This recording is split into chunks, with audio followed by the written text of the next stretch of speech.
See? No. He hit Stutzle's gloves.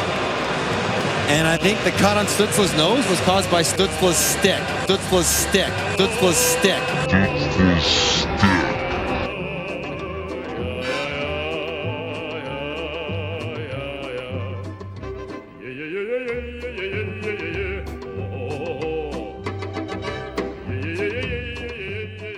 Can cooler heads prevail here? Listen, I think this is a message for everyone, Habs fans included. If a player on your team legitimately gets injured, like I mean their knee gets bent in half, then you have a reason to lament about it. But if your player falls because he's tapped on the rear end or smacks himself in the face with his own stick, relax. Let the honeymoon phase end so you can come in with a clear head. I feel like fans will see one angle of a hit and then rush to the internet to cry about it, and it's affecting analysts' opinion about the situation. Anyway, let's talk about it.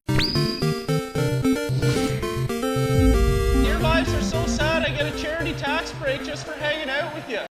So I wasn't going to make this video. I already talked about this yesterday. I thought while the hit was not good because it was interference, it wasn't really a big deal. If you watch everything back, you'll see that Stutzle was actually going to continue playing, but may have gotten advice from the bench to head to the locker room.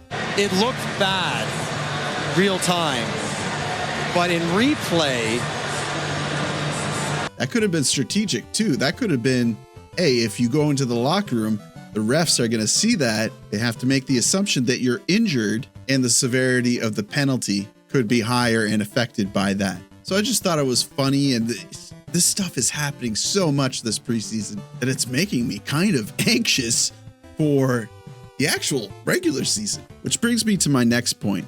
I'm a little bit worried about what kind of corner Arber Xhekaj is painting himself into. He's not a machine. He can't do this every night and expect to get away with it. He's on the radar. He's going to be scrutinized for every little thing he does. I think if he was a little bit less under the microscope, he might have fought with Xhekaj last night.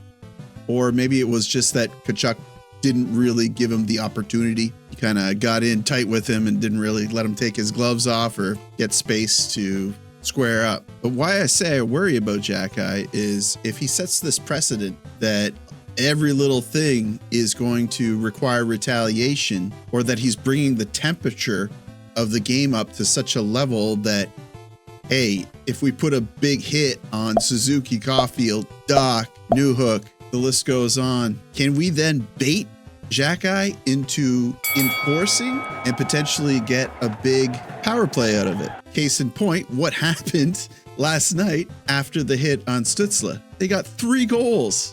They went from losing 2-0 to winning 3-2. So it just worries me, and I know that it's probably really front and center and the top of Martin St. Louis' mind. So watch out, Xhekaj. You're good at a couple of things, and I think you recognize that. Don't lean too heavy on your enforcer skills. Martin St. Louis is always a proponent of players using their skills wisely and playing the game by leaning on their skills. I think that comes from being a smaller player on the ice, but still being an extremely effective forward. Martin St. Louis did come out and defend Arber for the hit, so there's that. I didn't mind it. He was just playing the game. I don't think he was trying to hurt Stutzle because they hit Docker. I don't think so. I think he was trying to play the game there. I don't know. Every time something happens with Stutzle, I kind of look at it with those shifty eyes, right? It's like when a big video game launches and the trailer looks fantastic, but it's from Ubisoft. So you're like, I think I'll wait until I see the reviews. Stutzle is like Ubisoft. But like I said, I don't have a lot to talk about. I thought I got everything out last night when I recapped the game.